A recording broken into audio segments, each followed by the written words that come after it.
Halo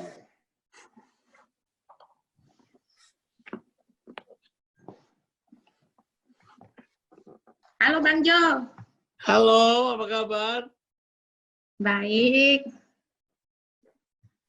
Bagaimana hari ini? Begitu-begitulah. Siap. Udah makan Bang Jo? Sudah. Kita tadi pesan dari Moon, Korean di situ restoran. Kita makan itu boneless chicken spicy. Woish. Mantap. Oke, yuk.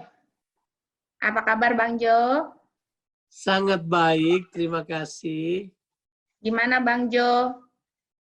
Kabarnya, maksudnya waktu kemarin sempat balik dari Indonesia ke Melbourne kan? Ya, Terus kena 14 hari self isolation, nggak boleh kemana-mana. masih bagus, masih 2 minggu tinggal di rumah aja. Dibanding yang belakangan setelah kita dimasukin ke hotel. Pasti Tapi lebih, bintang 5 loh Bang Jo. ya? Tapi Biar bintang 5. bintang berapa juga. Dalam rumah aja kita 14 hari minta ampun. Dalam hotel lagi, apalagi. Ya masalahnya nggak boleh keluar dari kamar ya. Iya, dalam kamar terus. Kalau misalnya masih boleh turun ke lobi mungkin masih mendingan, cuman nggak boleh keluar dari kamar. Iya, dalam kamar terus pengen 14 hari. Biarpun bintang 5 nggak mau Bang Jo. Oh, nggak mau. Nggak mau. Sempat Kaina juga waktu pulang dari Indonesia itu kan sempat nggak enak badan ya. Iya, betul. Di airport oke. Di airport oke. Waktu tiba, terus kemudian dia mulai agak kerasa dia demam. Jadi itu hari apa itu? Kita kan tiba hari Minggu. Hari Seninnya saya bawa Ina pergi itu periksa COVID apa bukan. Jadi kita bawa, terus kemudian 1 minggu kemudian baru datang jawabannya bahwa dia negatif COVID. Ya. Buat Kaina juga relief banget ya. Iya dong, ya semua relief ya. Buat Bang Jo, pemerintah Australia ini gimana dalam menangani COVID-19 ini? Saya kira penanganannya sejauh ini mungkin paling bagus sekali dibanding yang lain. Dan saya kira pemerintah Australia berpikir menyelamatkan nyawa lebih baik daripada cuma berhadapan dengan sebuah pandemi gitu ya. Beberapa negara mungkin berpikir karena pandemi jadi kalau mati ada, tapi kalau pemerintah Australia kayaknya lebih kepada penanganannya sangat holistik. Jadi dia berusaha untuk coba menyelesaikan pada semua sisi. Jadi saya kira jauh lebih baik. Bukan kalau boleh nggak ada yang mati gitu bagus. Itu benar. Zero is what we aim. Kira-kira gitulah ya. Satu aja mereka nggak mau gitu. Saya bayangin mereka mendata dengan cara yang luar biasa. Jadi mereka nggak bercanda dengan hal tersebut. Saya anggap itu serius. Ya. Secara pribadi, Bang Jo, menurut Bang Jo, situasi ini apa? Bagaimana? Secara pribadi lah. Secara pribadi, saya kira ini adalah hal yang wajar dan biasa. Tidak terlalu luar biasa dalam arti kata bahwa kita diserang oleh virus. Dan ini kecepatan berpindahnya virus yang sekarang ini sangat cepat. Dan dia man-to-man contracted kan. Jadi saya pikir ini sangat cepat. Jadi saya kira upaya-upaya untuk melakukan hal tersebut harus dikerjakan untuk mengurangi tingkat kematian. Jadi kalau menurut saya ketika orang diisolasi dan lain-lain sebagainya, saya anggap itu adalah langkah yang paling wajar dibuat oleh pemerintah untuk menyelamatkan orang. Jadi saya kira isolation ini nggak terlalu besar. Walaupun saya punya beberapa pemikiran yang panjang mengenai kenapa ini terjadi, kira-kira kehendak Tuhan apa mengenai hal ini, dan seterusnya. Bisa saja saya masukkan pandangan pribadi saya, tapi sementara ini, saya bilang ini adalah hal yang wajar sekali dibuat oleh kita, mengingat tingkat kematian yang sangat tinggi terjadi, pada orang yang kontrakted dengan COVID-19 ini. Jadi saya kira, saya anggap ini adalah hal yang wajar, ini harus dibuat. Ya. Cuman kalau kita mau melihat secara lebih besar lagi, lebih luas, kira-kira apa kira-kira yang saya anggap Tuhan mau bicara pada saya, mau kemana ini. Ya, mungkin saya punya pandangan pribadi juga mengenai hal tersebut. Ya. Boleh kita tahu nggak Bang Jo? Bang Jo mau share nggak? Sedikit aja. Ya, Lalentok memang tuh cerita kayak gini kan. Iya, kita pengen tahu Bang Jo. Maksudnya, ini semata-mata semuanya adalah personal opinion. Itu aja. Personal opinion. Jadi terserah orang mau bilang apa.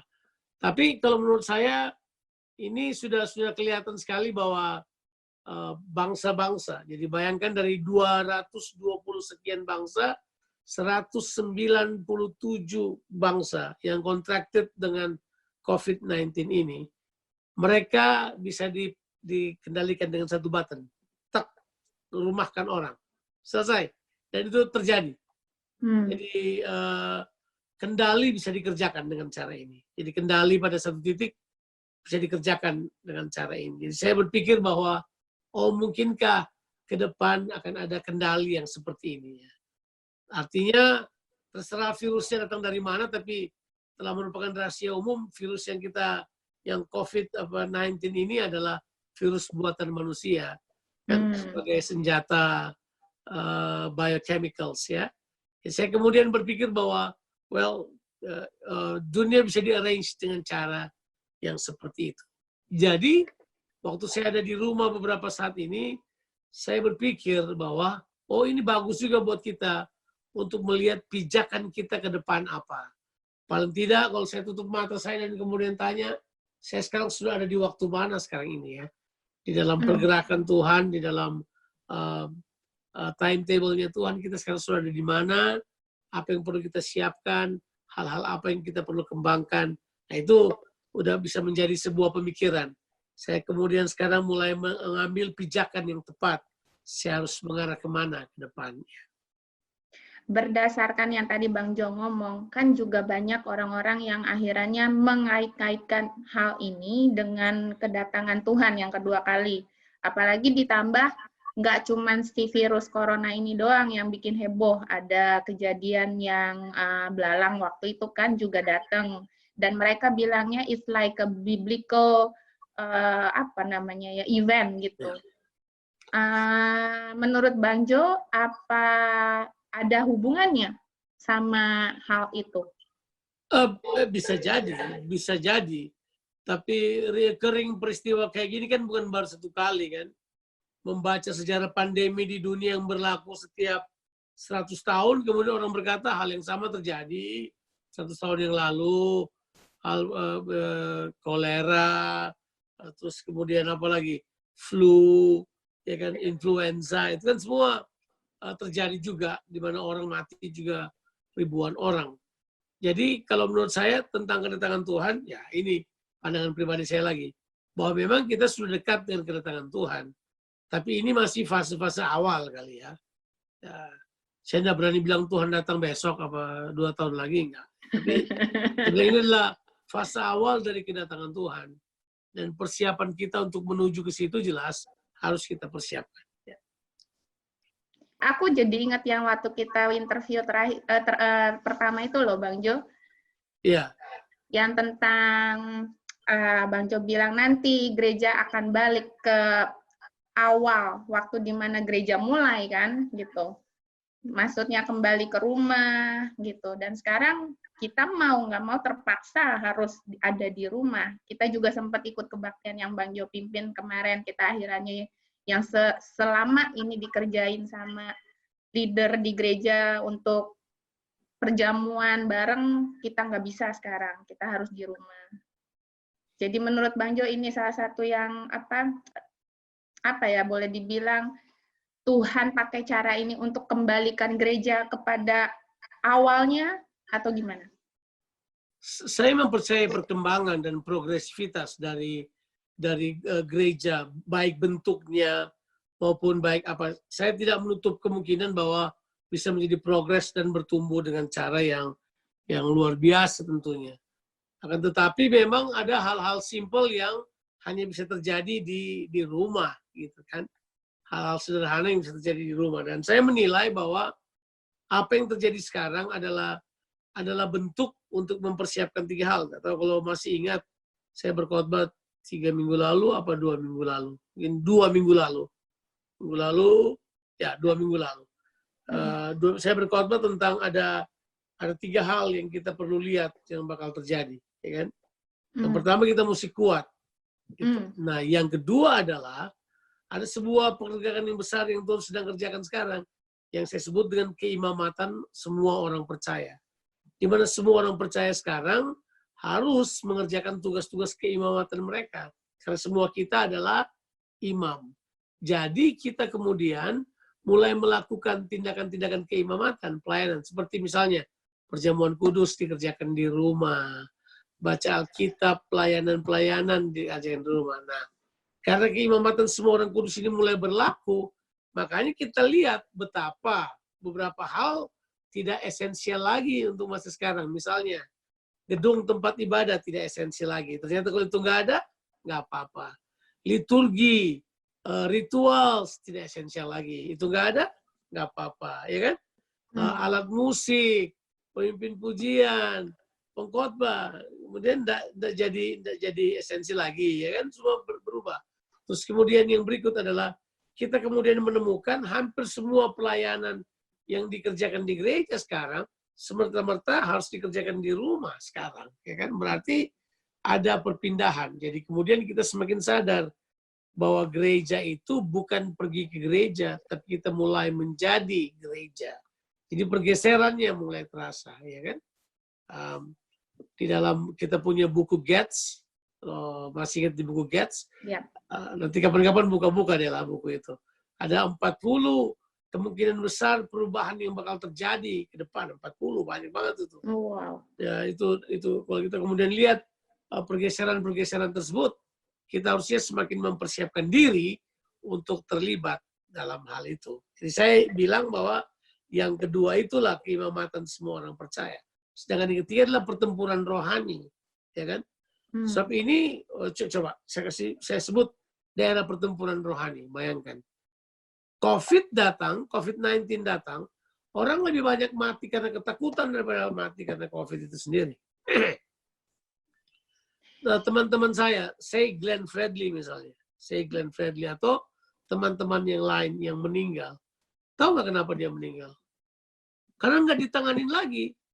Sebab dia dibawa, orang nggak mau terima dia di rumah sakit. Dan rumah sakit penuh dengan orang COVID. Dia keluar, dia nggak bisa ditangani lagi. Jadi dia meninggal karena sesuatu yang dikerjakan oleh COVID.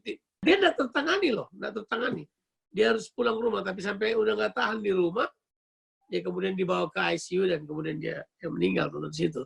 Tapi memang dia punya penyakit meningitis yang baik. Cuman seandainya beberapa waktu sebelumnya dia bisa ditangani di rumah sakit, mungkin agak berbeda. Mungkin kita bisa lihat ada penanganan yang lebih baik terjadi buat dia ini. Dia sepertinya semua hands off aja, nggak mau tangani lagi karena ada penyakit ini. Jadi ya itu yang saya sebut bahwa kita perlu bertempur rohani dengan roh kematian. Orang lebih takut mati daripada kapanpun sekarang ini. Mereka takut mati, takut aja.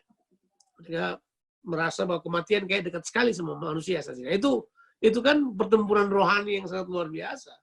Ya, itu yang kita perlu hadapi saat sekarang ini ya. Oke, sekarang kan kalau orang takut, Bang Jo, bukan karena virusnya mungkin, tetapi banyak dampak dari si virus itu sendiri, kayak job, orang-orang jadi kehilangan kerjaan, bisnis jadi nggak jalan, terus mereka takut masa depan mereka harus gimana kalau mereka nggak punya uang, gitu misalnya. Terus yang kayak Bang Jo bilang, banyak orang yang akhirannya jadi dokter sendiri di rumah karena mereka nggak bisa ke rumah sakit.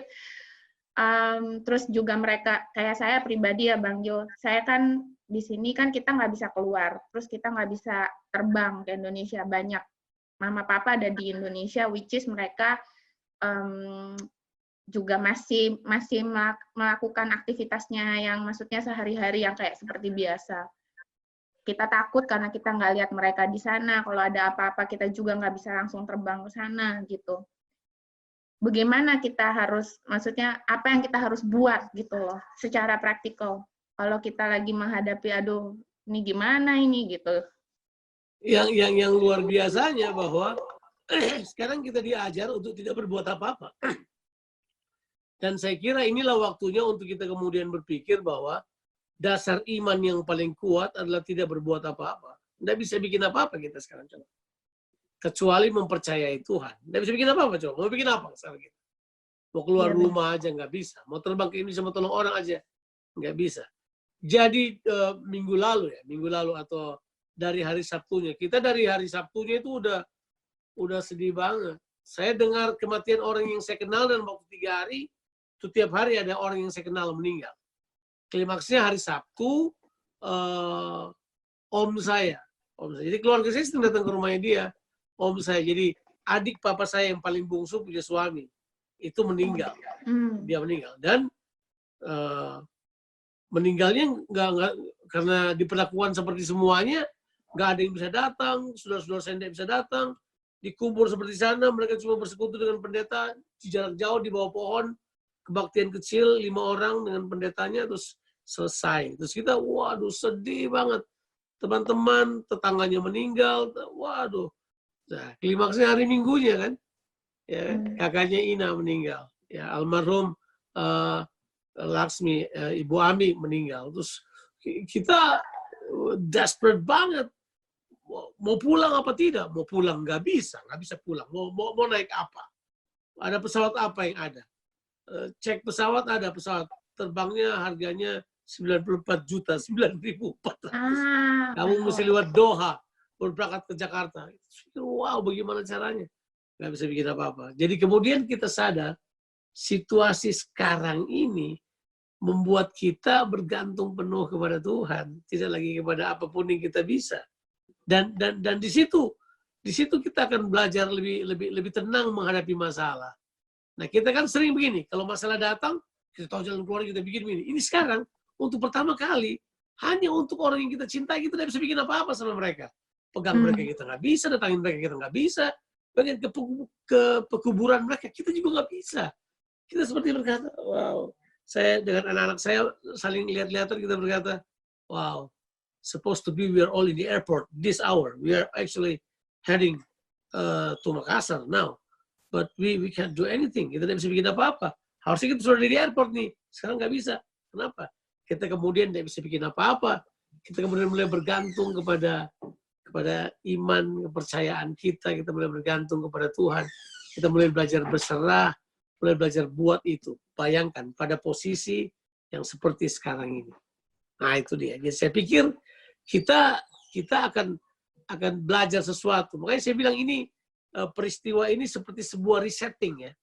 Resetting banyak hal pada iman kita, kepada pendekatan kita dengan iman percaya kita, ya, pada bagaimana kita melihat orang, melihat fasilitas, semuanya sesuai dengan iman kita. Ini adalah sebuah resetting yang besar.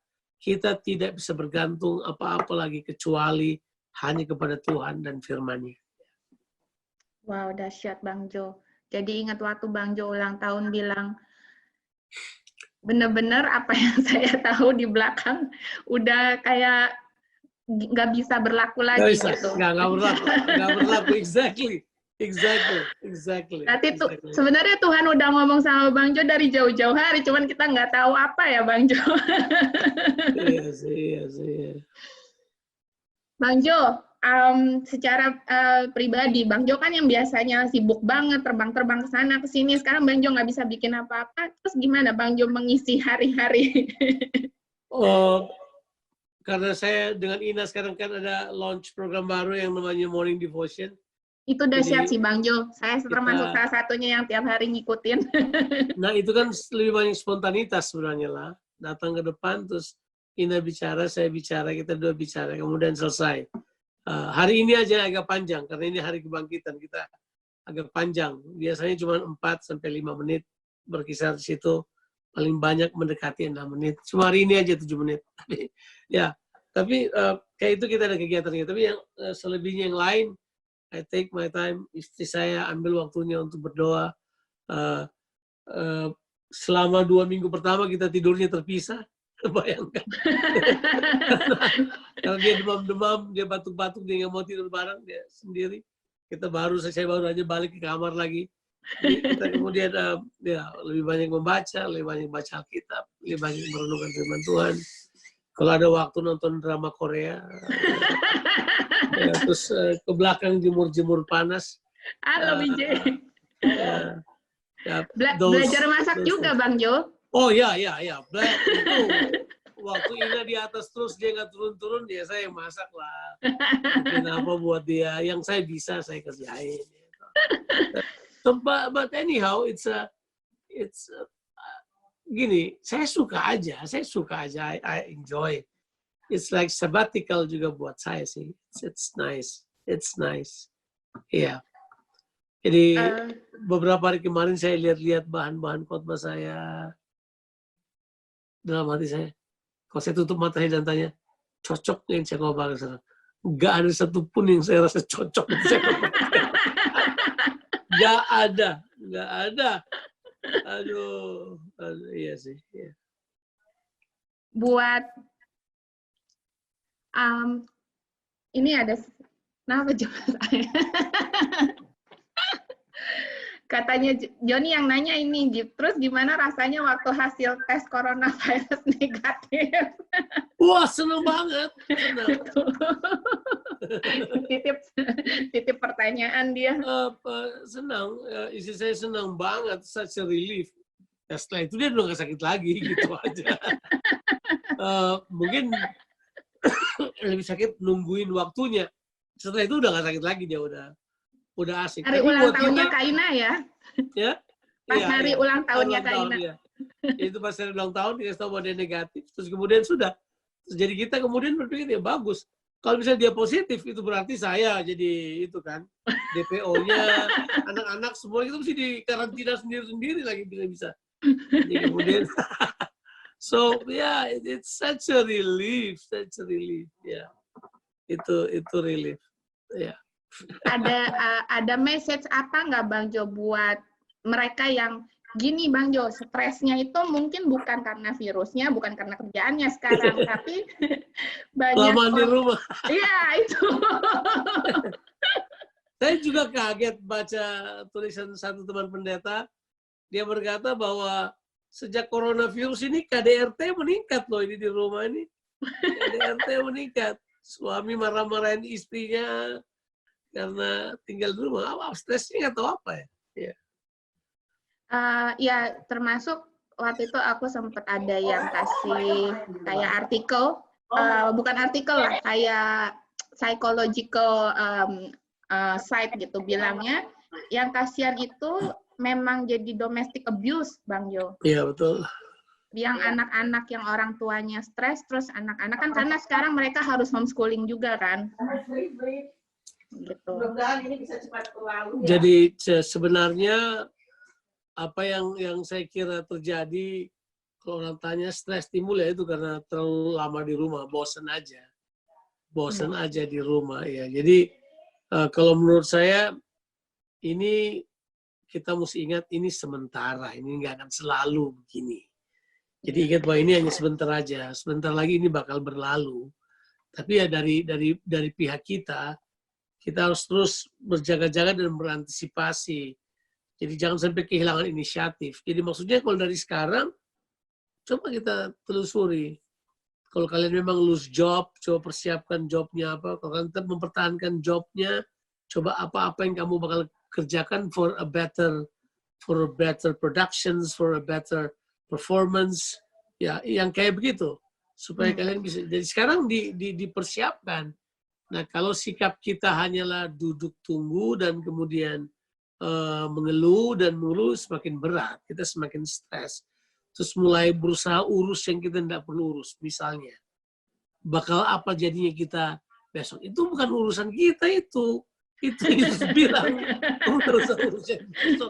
Ngapain lu mau urus urusan Tuhan? Nggak usah. Itu nggak usah. Kerjaan Tuhan buat masa depanmu biar dia yang atur. Kamu nggak harus atur itu. Bagian kamu berantisipasi. Oke. if I need a new job, coba sekarang pikirkan, what kind of job that I want to do. If I know what I want to do, and I will pray about it. I will take some time to pray about the job that I wanted to do. Okay? Kalau kita sudah tahu kan jadi jauh lebih bagus. Jadi coba sekarang ini mulai berantisipasi untuk mempersiapkan hal tersebut. Jadi saya kira kalau kita tahu apa yang bakal kita kerjakan, kita tidak akan. Saya udah mulai berpikir kalau setelah ini kira-kira apa yang perlu saya persiapkan. I'm a coach. Saya lebih suka training orang dibanding cuma sekedar berkhotbah. Saya mau orang lain. Jadi saya sudah berpikir, oh langkah-langkah ini yang bakal saya ambil untuk persiapkan generasi yang bukan cuma muda, yang jauh lebih muda kita persiapkan dari awal. Untuk saya persiapkan lebih cepat untuk mempersiapkan hal tersebut. Jadi saya udah mulai pikirkan hal tersebut. Saya udah mulai tulis strateginya apa kira-kira apa yang saya mesti mempersiapkan. Saya sudah mulai mempersiapkan hal-hal itu dengan baik. Thank you banget. Saya kira itu anti stres banget itu. Iya. Anti stres banget. Artinya gini, penyebab stres itu apa? Kalau kita stagnasi, nggak tahu mau buat apa, kemudian susah berpikir apa yang akan terjadi di masa depan. Itu dia. Harus kita hilangkan. Yang harus kita buat adalah mengambil inisiatif untuk antisipatif. Karena ini bakal segera berakhir. Ya, ini bakal segera berakhir. Mending enjoy memang sekarang ini. So nanti you will outside the house most of the time. Sedangkan ada di luar rumah lebih banyak daripada di dalam rumah. Jadi kalau menurut saya, take your time. Ambil waktu untuk enjoy waktu sekarang. Sebentar lagi kok, saya kira. Kalau dilihat model, ya Australia kan sudah berhasil flattening the curve nih ceritanya. Sudah berhasil lah ya. Mungkin sebentar lagi bakal lebih loose. Dan kemudian kita bisa kembali normal. Hopefully, say in 1 or 2 months, atau bisa lebih cepat daripada itu. Saya kira dari kata saya nonton berita, dari kata-kata mereka sih it's not gonna be long. Ya. Tadi berkira ini bisa 6 bulan ke depan kan. Iya. Tapi kalau dilihat dari apa yang terjadi sekarang, it could be less than that. Ya, lebih kecil daripada 6 bulan atau mungkin lebih cepat dari yang kita duga. Jadi intinya enjoy every moment gitu ya Bang? Iya dong. Bukan diajar, nikmatilah ketidaknyamanan senikmat-nikmatnya. Amin. Ya. Bang Jo percaya nggak? Bang Jo tahu aku lah ya. Kan nggak bisa nyanyi, nggak ngerti nada. Aku belajar piano loh Bang Jo.